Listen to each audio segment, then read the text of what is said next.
Abū Rayḥān Muhammad ibn Ahmad al-Biruni, known as al-Biruni in English, was a Khwarezmian Iranian Muslim scholar and polymath. Al-Biruni is regarded as one of the greatest scholars of the medieval Islamic era and was well versed in physics, mathematics, astronomy, and natural sciences, and also distinguished himself as a historian, chronologist and linguist. He was conversant in Khwarezmian, Persian, Arabic, Sanskrit, and also knew Greek, Hebrew and Syriac. He spent a large part of his life in Ghazni in modern-day Afghanistan, capital of the Ghaznavid dynasty, which was based in what is now central eastern Afghanistan. In 1017 he travelled to the Indian subcontinent and authored Tarikh al-Hind, after exploring the Hindu faith practiced in India. He is given the titles the founder of Indology. He was an impartial writer on custom and creeds of various nations,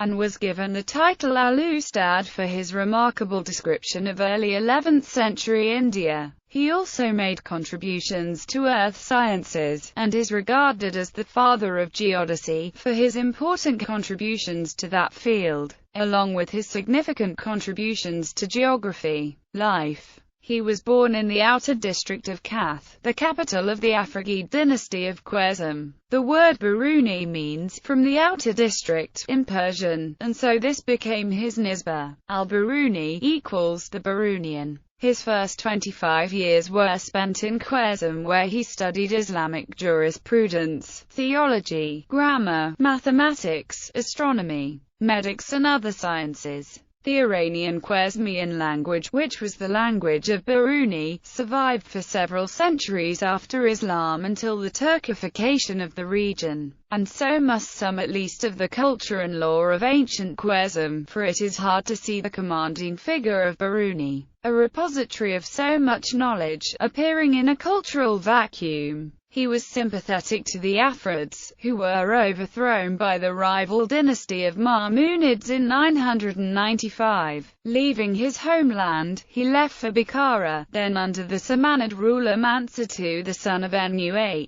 There he also corresponded with Avicenna, and there are extant exchanges of views between these two scholars. In 998, he went to the court of the Ziyarid Emir of Tabaristan, Shams al-Mawali Aba al-Hasan Gabuz ibn Wushamga. There he wrote his first important work, al-Baqiyya, and al-Quran al-Khaliyya, on historical and scientific chronology, probably around 1000 AD, though he later made some amendments to the book. He also visited the court of the Bavandid ruler al-Marziban, accepting the definite demise of the Afrids at the hands of the Ma'munids. He made peace with the latter, who then ruled Khwarezm. Their court at Gorganj was gaining fame for its gathering of brilliant scientists. In 1017, Mahmud of Ghazni took Ray. Most scholars, including al-Biruni, were taken to Ghazni, the capital of the Ghaznavid dynasty. Biruni was made court astrologer and accompanied Mahmud on his invasions into India, living there for a few years. Biruni became acquainted with all things related to India. He may even have learned some Sanskrit. During this time he wrote the Kitab Tarikh al-Hind, finishing it around 1030. Mathematics and astronomy. 95 of 146 books known to have been written by Biruni were devoted to astronomy, mathematics, and related subjects like mathematical geography. Biruni's major work on astrology is primarily an astronomical and mathematical text. Only the last chapter concerns astrological prognostication. His endorsement of astrology is limited, insofar as he condemns horary astrology as sorcery. In discussing speculation by other Muslim writers on the possible motion of the earth, Biruni acknowledged that he could neither prove nor disprove it, but commented favorably on the idea that the earth rotates. He wrote an extensive commentary on Indian astronomy in the Kitab Tarikh al-Hind. in which he claims to have resolved the matter of Earth's rotation in a work on astronomy that is no longer extant. His Miftah ilm al-Hayat. He rotation of the Earth does in no way impair the value of astronomy, as all appearances of an astronomic character can quite as well be explained according to this theory as to the other. There are, however, other reasons which make it impossible. This question is most difficult to solve. The most prominent of both modern and ancient astronomers have deeply studied the question of the moving of the Earth, and tried to refute it. We, too, have composed a book on the subject called Miftah ilm al-Hayat, in which we think we have surpassed our predecessors, if not in the words, at all events in the matter. In his description of Sigzi's astrolabe he hints at contemporary debates over the movement of the Earth. He carried on a lengthy correspondence and sometimes heated debate with Ibn Sina, in which Biruni repeatedly attacks Aristotle's celestial physics. He argues by simple experiment that vacuum must exist. He is amazed by the weakness of Aristotle's argument against elliptical orbits on the basis that they would create vacuum. He attacks the immutability of the celestial spheres, and so on. In his major extant astronomical work, the Macid Canon, Biruni utilizes his observational data to disprove Ptolemy's immobile solar apogee. More recently, Biruni's eclipse data was used by Dunthorne in 1749 to help determine the acceleration of the Moon, and his observational data has entered the larger astronomical historical record and is still used today in geophysics and astronomy. Physics. Al-Biruni contributed to the introduction of the experimental scientific method to mechanics, unified statics and dynamics into the science of mechanics, and combined the fields of hydrostatics with dynamics to create hydrodynamics. Geography. Biruni also devised his own method of determining the radius of the Earth by means of the observation of the height of a mountain, and carried it out at Nundana and Pindardan Khan. Pharmacology and mineralogy. Due to an apparatus he constructed himself, he succeeded in determining the specific gravity of a certain number of metals and minerals with remarkable precision. History and chronology. Biruni's main essay on political history, Kitab al-Muzamara fi Akbar Arizm, is now known only from quotations in Bayhaqi's Tarikh-i-Masudi. In addition to this, various discussions of historical events and methodology are found in connection with the lists of kings in his Al-Athar, al-Baqiyya, and in the Canon, as well as elsewhere in the Athar, in India, and scattered throughout his other works. History of religions. Biruni is one of the most important Muslim authorities on the history of religion. Al-Biruni was a pioneer in the study of comparative religion. He studied Zoroastrianism, Judaism, Hinduism, Christianity, Buddhism, Islam, and other religions.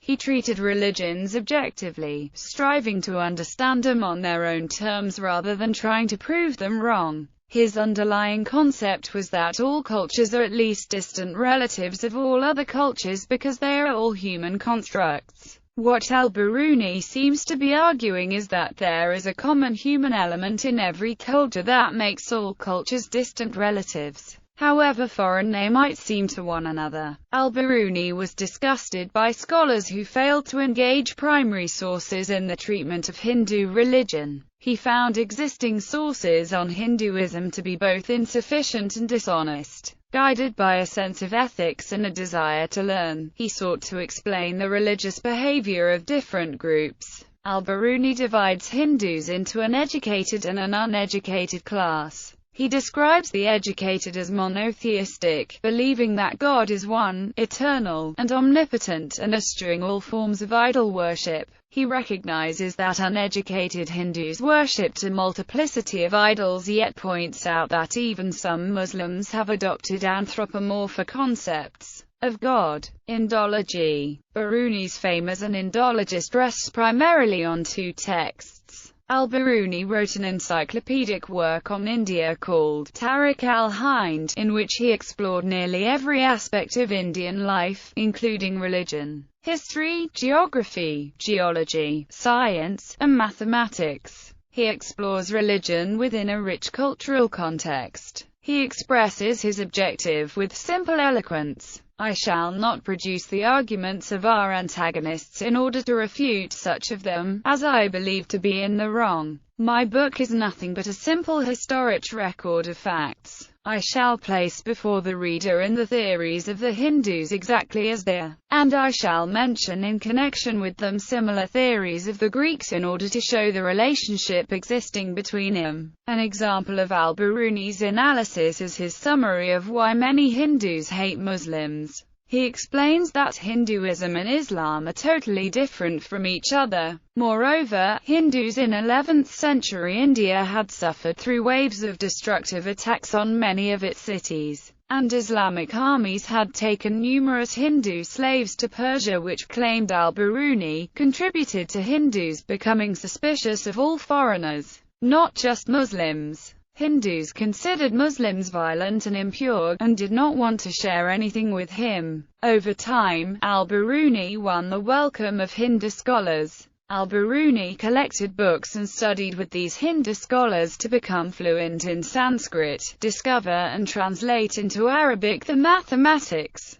science, medicine, astronomy and other fields of arts he practiced in 11th century India. He was inspired by the arguments offered by Indian scholars who believed Earth must be ellipsoid shape, with yet-to-be-discovered continent at Earth's south pole, and Earth's rotation around the Sun is the only way to fully explain the difference in daylight hours by latitude, seasons and Earth's relative positions with Moon and stars. Al-Biruni was also critical of Indian scribes who he believed carelessly corrupted Indian documents while making copies of older documents. Al-Biruni's translations as well as his own original contributions reached Europe in 12th and 13th century, where they were actively sought. While others were killing each other over religious differences, Al-Biruni had a remarkable ability to engage Hindus in peaceful dialogue. Muhammad Yassin puts this dramatically when he says, "The Indica is like a magic island of quiet,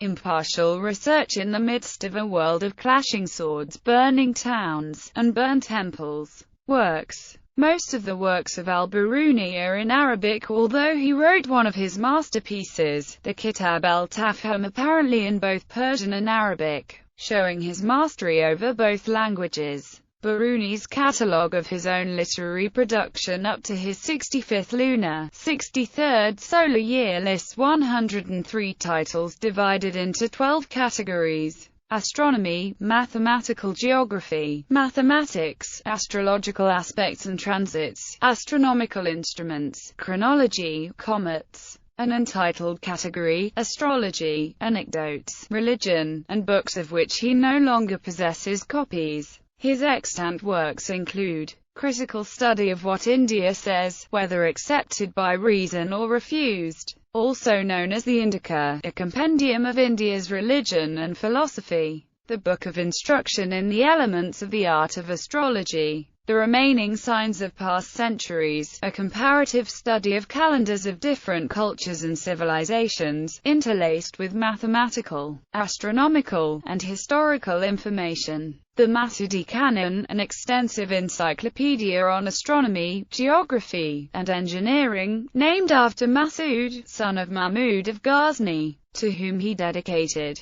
Understanding Astrology, a question-and-answer style book about mathematics and astronomy, in Arabic and Persian. Pharmacy, about drugs and medicines. Gems, about geology, minerals, and gems, dedicated to Mawdud, son of Masud. Astrolabe, a historical summary book. History of Mahmud of Ghazni and his father. History of Khwarezm. Chronicle of Nations, Persian work, although he preferred Arabic to Persian in scientific writing. His Persian version of the Al-Tafhim is one of the most important of the early works of science in the Persian language, and is a rich source for Persian prose and lexicography. The book covers the quadrivium in a detailed and skilled fashion. Legacy. The lunar crater Al-Biruni and the asteroid 9936 Al-Biruni were named in his honor. In June 2009, Iran donated a Scala pavilion to United Nations office in Vienna, which is placed in the central memorial plaza of the Vienna International Center. The Persian Scholars Pavilion at United Nations in Vienna, Austria is featuring the statues of 4 prominent Iranian figures,